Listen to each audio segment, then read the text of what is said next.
السلام عليكم. اليوم إن شاء الله حلقتنا حلقة جديدة، حنتكلم عن أسباب ذبول نبات الفلفل، وإن شاء الله حنتكلم عن كل الأسباب بالتفصيل، وطبعا هل يوجد حلول أم لا. فطبعا قبل بداية حلقتنا أتمنى تعملوا اشتراك القناة ولايك إذا عجبكم الفيديو، وتشاهدوا معنا الحلقة للنهاية. طبعا في ناس بتشتكي من إنه نبات الفلفل الأخضر يذبل مباشرة بعد الزراعة أو بعد مرور أيام من زراعته، وطبعا هل هذا شيء طبيعي أم لا؟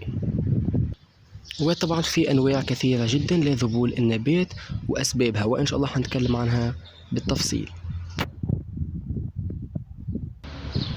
وطبعا أول ذبول معانا وأول نوع هو الذبول بعد الزراعة. طبعا في ناس بتشتكي إنه نبات الفلفل الأخضر بيذبل بعد الزراعة مباشرة وحتى بعد ما قمنا بري النبات. طبعا هذا ذبول طبيعي جدا بيحصل مع أي نبات، حتى لو كانت زارع طماطم أو باذنجان، فمباشرة بعد ما يتم نقل النبات حيصير ذبول، وهذا طبعا الذبول طبيعي، ومع مرور الأيام حيختفي وحيصبح النبات بالشكل هذا.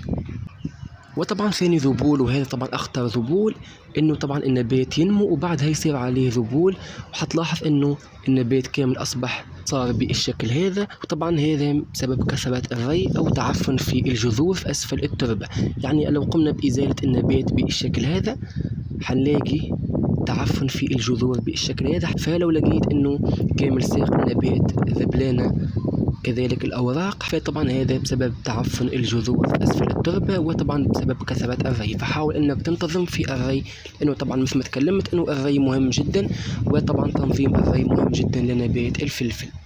وطبعا ثالث ذبول معانا وثالث نوع هو قلة الري. طبعا لو كنت أنت تروي النبات بانتظام والنبات سليم ولكن في ذبول، فحاول أنك تعتدل في مستوى الري. يعني فطبعا لما تكون تروي كل 5 أيام هتحاول أنك تروي كل يومين أو كل 3، حتى طبعا النبات يتعود على الماء بالشكل هذا.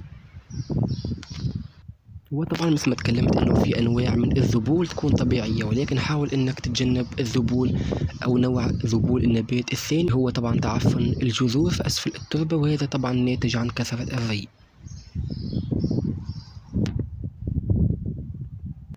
وخلال ان شاء الله فترة التعطيش النبات حيتعود على جفاف. طبعا قبل ما توصل لمرحلة التعطيش حاول انك تروي النبات بانتظام.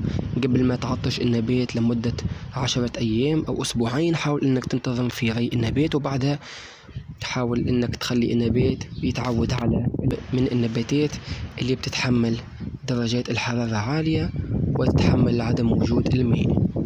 وإن شاء الله حنتابع معاكم الفلفل الأخضر في قناتنا الأولى. الحلقة أتمنى تكون عجبتكم. لو عندكم أي سؤال أتمنى تكتبوه أسفل التعليقات، وإن شاء الله ملتقانا في الحلقات المقبلة. وشكرا والسلام عليكم ورحمة الله تعالى وبركاته.